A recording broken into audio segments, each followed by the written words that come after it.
Hello friends, I am Srikant Ganvir. I am currently working as an assistant professor in the Department of Ancient Indian History, Culture and Archaeology, Deccan College Postgraduate and Research Institute, deemed to be University Pune. I will be talking about Buddhist caves at Pitarkhora and Aurangabad located in Marathwada region of Maharashtra. The objective of this module is to present an introduction to Buddhist caves at Pitarkhora and Aurangabad and their architectural, art historical as well as iconographic features. This module also aims at providing an outline of development of early Buddhist caves to late Buddhist caves and their potential for Buddhist heritage tourism. Now, let us begin with Pitarkhora caves. I will be taking you to virtual journey of magnificent Buddhist caves at Pitarkhora. These caves are located in Kannad Taluka of Aurangabad district in Maharashtra. The Greek writer Ptolemy mentioned Pitarkhora as a petrigal, whereas the Buddhist text Mahamayuri mentions it as a Pitangalya. It is strategically located on the ancient caravan route going from Paitan to Ujjain and from Kalyan to Ujjain. There are total 13 caves as per the ASI numbering scheme. Out of these, cave number 3, cave number 10, cave number 12 and cave number 13 are Chaitya Gruhas. Cave number 11 is a memorial stupa gallery, whereas remaining caves are monasteries. Monasteries are residential places for the members of Buddhist Sangha, that is monks and nuns. Cave number 1 is a Vihara cave and it is in a bad state of preservation. Sockets meant to fix a wooden door are visible along with niches to keep belongings of monks or nuns. Cave number 3 is the main Chaitya Gruha. It is upsidal on plan with pillars. It is one of the earliest Chaitya Gruhas in the western Deccan and it may chronologically be placed a little later than Bhaja cave number 12, that is in the mid of 2nd century before Common Era.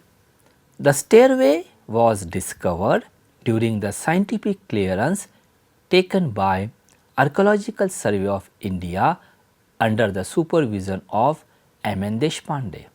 The Chaitya Gruha is divided into 3 parts: central nave and 2 side aisles. Vaulted ceiling of this cave had a provision to fix wooden ribs and rafters, which tell us of its early date. Unfortunately, none of the single wooden piece is preserved in its original context. There is a stupa at the back of the center which has only Adhisthana preserved. Many sockets are present at the plinth of the stupa, which bears testimony that relics of monks or nuns would have been preserved here. During scientific clearance, important artifacts were unearthed, of which the most significant are the small relic caskets made of semi-precious stones. These were used to preserve the holy ashes or the relics of the monks or nuns. Relic caskets were in the shapes of the stupas and placed in the sockets. Like most of the early caves which were plastered and painted, Pitarkhora too had some paintings. In the Chaitya Gruha, during the 4th-5th centuries of Common Era, pillars and walls were furnished with paintings of the Buddha and Bodhisattvas. The portion at the top of cave number 4 has preserved a series of Chaitya arches which gives an idea of highest extent of the excavation or working space. On the both sides of stairways, 2 load bearing yakshas, that is the Bharvahakas, and winged horse, that is Pegasus according to Greek mythology, are represented. When the artisans encounter some water seepage issues at cave number 3, they removed the defected rock and replaced it with a better quality block of stones, which can be still seen in the cave. The paintings on the pillars and side walls of the cave number 3 are noteworthy. Buddha is depicted in a standing and seated postures along with the bodhisattvas. There are few painted inscriptions which mentions Shakya bhikshus.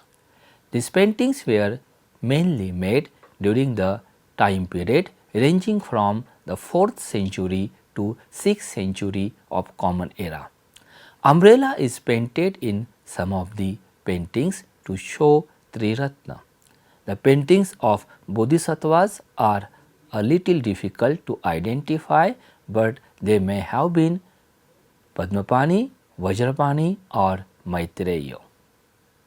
Cave number 4 is a monastery and it provides a unique feature in Buddhist rock cut architecture, where the front portion of the cave is provided with a series of elephants, that is a Gajamalika. Due to rock slides and fragile rocks, the series has gone through a lot of damage. To its extreme left, there is an entrance and a doorway guarded by pair of Dwarapala Yakshas, which have preserved the art historical features of Satwan art. On the back of the cave, there are cells topped by the series of Chaitya arches, making it datable to the early phase. Capital of the pilasters are shown between two successive Chaitya arches and they depict composite or winged animals, which may have come up here due to the impact of the Indo-Roman trade. In the Chaitya arches too, animal-like horses are depicted. Evidence of ancient water management system can be seen here, as there would have been an issue of water seepage. For this, seeping water was carried through a channel which came out through the sculpted hoods of a naga and got collected in a pot. Cave number 11 is a memorial stupa gallery housing 3 such stupas. Out of them, the one at the back is relatively in a well preserved state. It has a socket and a rock cut or metal or wooden lid may have been attached to it. Relics may have been preserved and enshrined in these sockets. Cave number 10 is a Chaitya Gruha of a pillarless upside-down plan. The Chaitya arch has a small rectangular window which allows light to pass inside the cave. This innovation may have happened around 2nd century of Common Era. Cave number 12 is a Chaitya Gruha of pillarless upside-down plan, whereas the cave number 13 is a Chaitya Gruha in upside-down plan with pillars. The remains of pillars and stupa are preserved only partially, where only base of stupa can now be seen. The important loose find here is of the Yaksha Sankarin, as believed by scholars mentioned in the Mahamayuri text. The inscription on this image tells that it was made by Kannadas, a goldsmith by profession. It tells us how even the goldsmiths were involved in the making of images sometimes. Remains of ancient water storage system too were found during scientific clearance. These caves thus give important evidence of various aspects related to early Buddhist rock cut architecture, although today it is not in a good state of preservation. It has a great potential to grow as a Buddhist heritage site. Now, let us discuss how to reach Pitharkhora caves. The Pitharkhora caves are located at a distance of 18 km from Kannur Taluka and 77 km from Aurangabad, the district headquarters. Aurangabad has an airport which has connectivity to major cities of India. The nearest railway station is Aurangabad, from where buses or taxis can be taken. A trek of 15 to 20 minutes is required to reach the caves.